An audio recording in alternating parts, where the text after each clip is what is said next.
এখানে রেশনে এখানে গাড়ি লোড হচ্ছে চাল, তো বলছে গ্রামের চাল আমরা কালেকশন করে চাল আমরা এখানে গাড়িতে বিক্রি করছি। এবার এসে আমার ডাইরেক্ট ধরলাম, এখানে ধরে গাড়ি লোড হচ্ছে। এবার স্পটে যেখানে যারা ধরেছে পাবলিক তার টাকা দিতে চেয়েছে ঘরের মধ্যে, বলছে তোমার 10,000 টাকা দিচ্ছি, তুমি আমাদের ছেড়ে দাও, এই মতন ছেড়ে দাও। প্রশাসন আসলো, থানা আসলো, বলে 50,000 টাকা দিচ্ছি আমি, তুমি আমার এই ছেড়ে দাও, এই কাজ এখানে মিটিয়ে দাও। হয়েছে বলতে আজকে শুনলাম আমাদের এই রেশন থেকে রেশন দুর্নীতি হচ্ছে, যে ডিলার মাল চুরি করে অন্য জায়গায় বিক্রি করছে। যেহেতু এর আগে কয়েকবার দেখেছি 3:30 নাগাদ 4টে নাগাদ ম্যাক্সে মাল লোড হয়, আমরা হয়তো জানি দুয়ারে সরকার বসে সেই জন্য মাল নিয়ে যাচ্ছে, কিন্তু না, আজকে জানলাম মালটা চুরি করে বিক্রি হচ্ছে। প্রায় দেখেছি আমি কয়েকদিন দেখেছি, বলতে বেশ কদিন দেখেছি, প্রত্যেক দিন 3:30 4টের সময় এই আমাদের রেশন ঘর থেকে চাল লোড হয় ম্যাক্সে করে, লোড হয়ে নগরকলার দিকে চলে যায়। মালটা কোথায় যায় বলতে পারবো না, কিন্তু আমাদের এখান থেকে মাল যায়।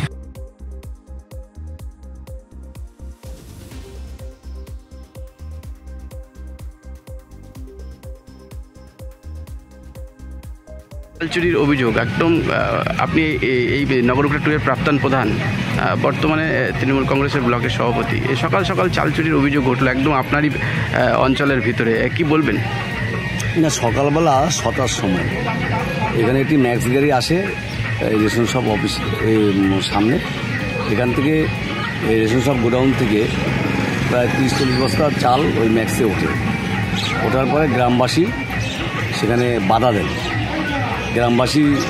যে কিসের চাল কোথায় যাচ্ছে, কারণ যেহেতু রেশনের চাল। আমি ঘটনাস্থলে আমার কাছে খবর যায়, আমি সঙ্গে সঙ্গে আমি এবং আমার অঞ্চল প্রধান আমরা ঘটনাস্থলে আসি। ঘটনাস্থলে আসার পরে প্রশাসনকে খবর দেওয়া হয়, প্রশাসন এখানে এসে তাদের গাড়ি সমেত, চাল সমেত গাড়ি সমেত এবং তাদের এখান থেকে থানাতে তুলে নিয়ে যায়।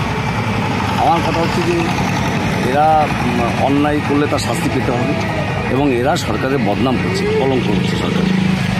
আসলে ঘটনাটা তদন্ত হোক, তদন্ত হলে মূল ঘটনাটা কি সেটা জানা যাবে, এবং অন্যায় দোষী হলে তার শাস্তি। আমাদের ভিডিও ভালো লাগলে লাইক এবং শেয়ার করুন, কমেন্ট সেকশনে গিয়ে জানান আপনাদের মতামত।